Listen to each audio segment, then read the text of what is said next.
All right, everybody hear me? All right, well, I'm excited to be here, everybody. Good afternoon. And as we stated before, first I'd like to thank Inspur for the opportunity to speak with all of you. My name is David Reiner, and I'm the president of SPEC. I also work for AMD, so I'm in their role of Chief Standards Strategist.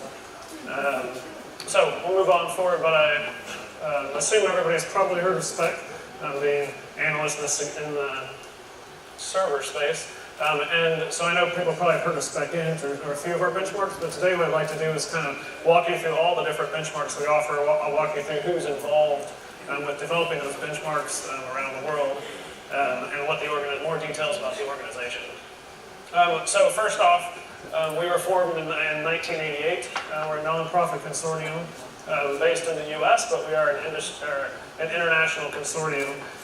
We develop both energy efficiency and performance benchmarks. We started out in performance, but have branched off into energy efficiency, and we create it through member collaboration. So companies, academia, even analysts are members of SPEC, and we come together and look at what's the real-world use of a server in this area, or what would people be doing in the real world with it, and how do we measure that applicability. So we also sponsor research and international conferences, addressing all sorts of elements of performance. So you might have noticed 1988 in our industry is quite a while, and so we're excited.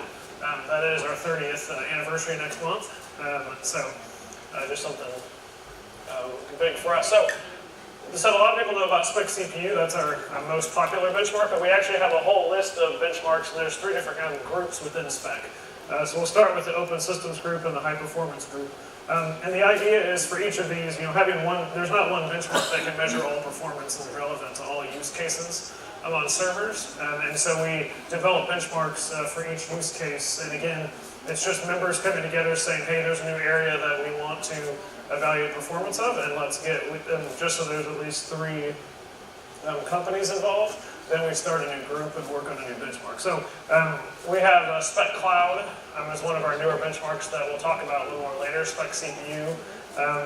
One of the innovative things that SPEC did was looking at energy efficiency, not only at the 100% or fully utilized load level, which had been done a lot through history, but also stepping down and looking at how does the server perform at lower levels, so servers not always fully utilized. How do they perform at 50% or 25%? There's been a lot of benefits that have happened from vendors being able to compete on the efficiency all across the utilization level, which is our SPEC Power SSJ benchmark.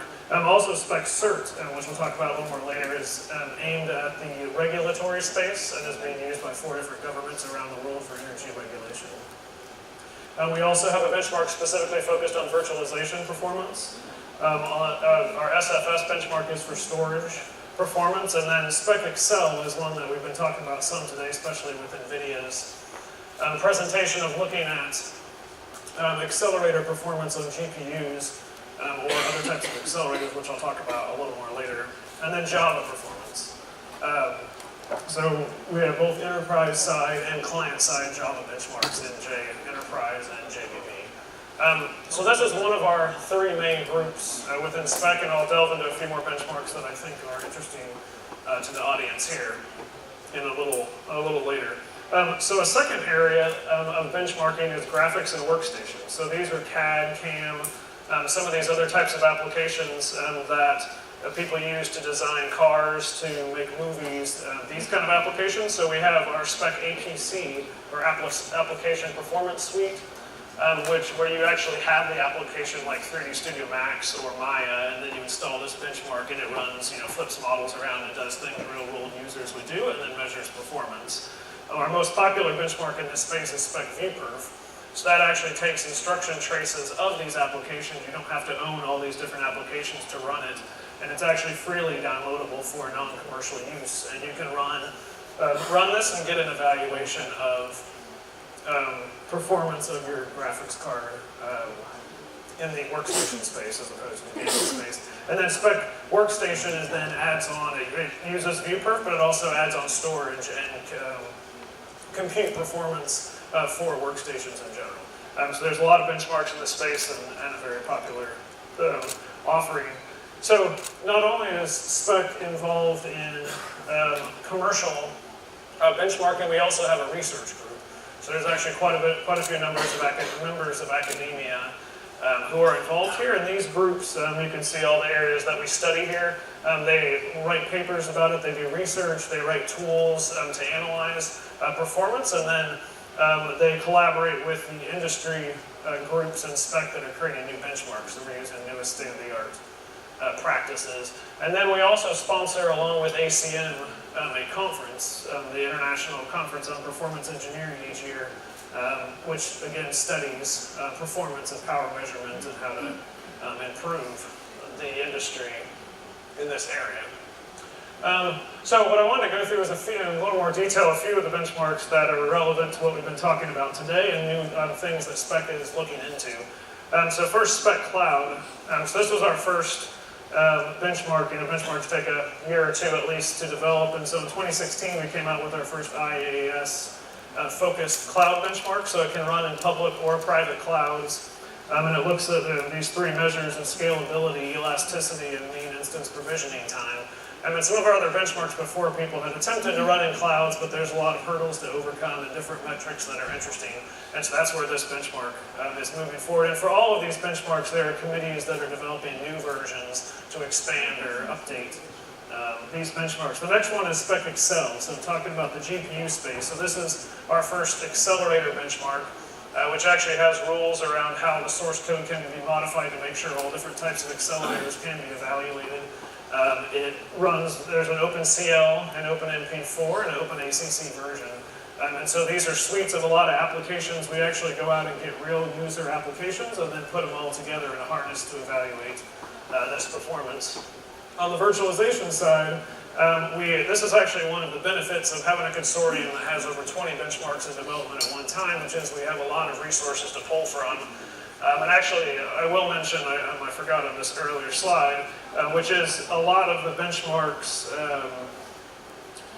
include power measurement. So the ones with this symbol right here are ones that not only can you evaluate the performance of your server, you can also evaluate the power efficiency of the server. And so you measure the energy during the test, and these are all standardized ways to compare these benchmarks. And so, so the virtualization benchmark includes power measurement. Our most popular benchmark, SPEC CPU, which actually its first version was in 1989, we released CPU 2017 not too long ago after our CPU 2006 version, and we are now starting to figure out what we're going to do for the next version of this. And so SPEC is open to all organizations. We'll look at the list of organizations that are involved, but if there's any companies or other groups within companies that are already members, this is a great time to get involved. For the next version of SPEC CPU. Also, today we've been talking a lot about artificial intelligence, and there's been a lot of interest around this, and so we are looking into either creating a benchmark with this, which Inspur actually has been leading some of the thought discussions within SPEC about how this could be done, as well as integrating artificial intelligence workloads into some of our other benchmarks that might look at virtualization or cloud performance. So it's a pretty exciting time to get involved in our benchmark. So, SPEC started as an American consortium, but for a long time we have been expanding, and Inspur has really helped us get more involved in Asia. And so this is kind of just to show you at a high level what companies or academic members do we have across the world. And we are proud to have grown into 125 different members from 22 different countries. So it truly is an international consortium of everybody coming together, sharing best practices, creating the benchmarks that are fair and equitable that everyone can use to measure the performance of their servers. Another piece is, obviously the companies coming are not just doing this pro bono, they're coming for a reason, and a lot of that reason is the media coverage around the world based on SPEC benchmarks. So a lot of products, almost every server you see launched will launch with results on SPEC benchmarks, and so this is, in 2017, this is a look at our media coverage of different articles quoting SPEC benchmarks. And you can see that China is the second largest area of press coverage, but we have press coverage across a lot of the world. And more than 16 articles each day are written about SPEC and SPEC benchmarks. So China. So as we said, Inspur has really been really helping us expand into the east. And right now, this is our list of current Chinese companies that's ever expanding. One of these just joined this last month. And in 2016, we had an excellent symposium hosted by Inspur here in China, where we had over 700 registrants that came to the consortium, where we talked about benchmark development results, new things happening, and started working even closer with the China market. Another piece that I'll talk about a little more later is the SPEC CERT tool, which was designed for energy regulation, is planned to be used by CNIS here in China for a new mandatory server regulation for sales of servers coming up in China. So that's an honor for SPEC to have been chosen out of the different options. And then within SPEC, Inspur also is one of the leaders. We have the OSG Steering Committee, which leads our largest organization. And so Inspur, represented by Arthur Kang, is one of the 8 elected leaders within that group. So it's been an honor for us to work with Inspur in these areas. So just to give you an idea of some of the members, really most of the big names we have, Google, Apple, Intel, IBM, most of the big names, and even some, I think Gartner's on here, analyst firms can be members of SPEC and be involved in the development of new benchmarks and also have insights into what's coming up with benchmarks in the future. So these are our full members, and this list is our academic and associate members, which are a lot of different universities around the world. So I've been talking some about the energy regulation. So SPEC has 2 tools, SPEC CERT, which is for server. It's a server efficiency rating tool, and it's to measure the energy efficiency of servers based on our SPEC Power benchmark.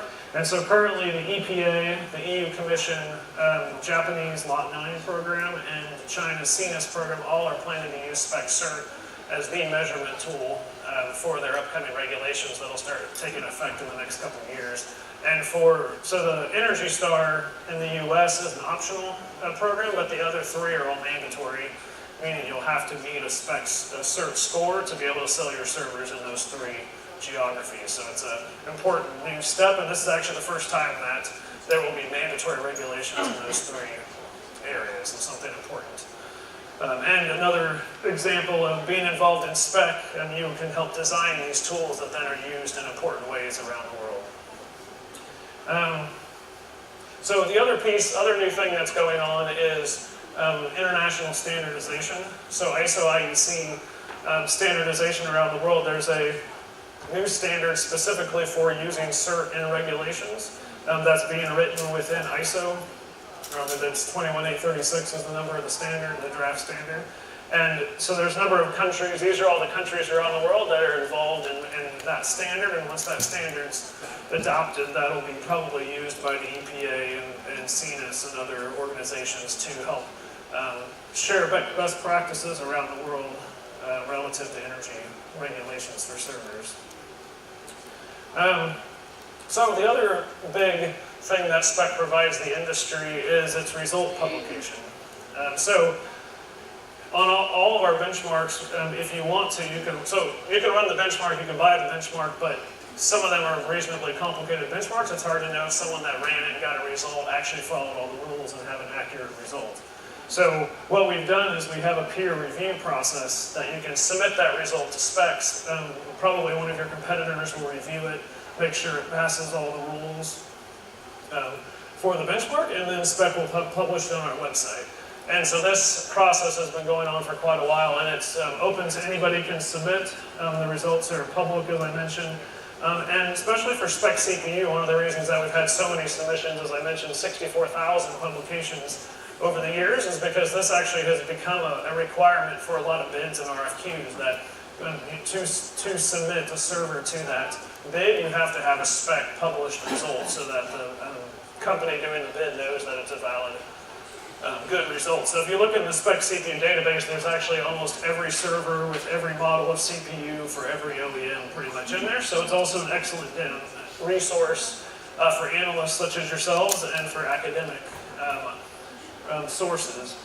And so some of these numbers, like 64,000, is a little hard to quantify, so we had a little fun with it And if you took one server, and the SPEC CPU actually for the 4 results you get takes about 2.5 days to run on a server. So if you took one server and ran all these results, it would take you 106 years. It would cost you 192 million RMB if you wanted to hire an engineer to run all those tests. Or if you were very non-friendly to the environment and printed these all out, it would reach 14 kilometers into space, the list of all these results. So with that, I'm not sure if we have time for questions or not, but I thought I'd leave you with a few quotes from around the industry of what people are saying about SPEC. And I appreciate your time. If you do have questions, I'd be happy to meet with anybody afterwards. And thanks a lot.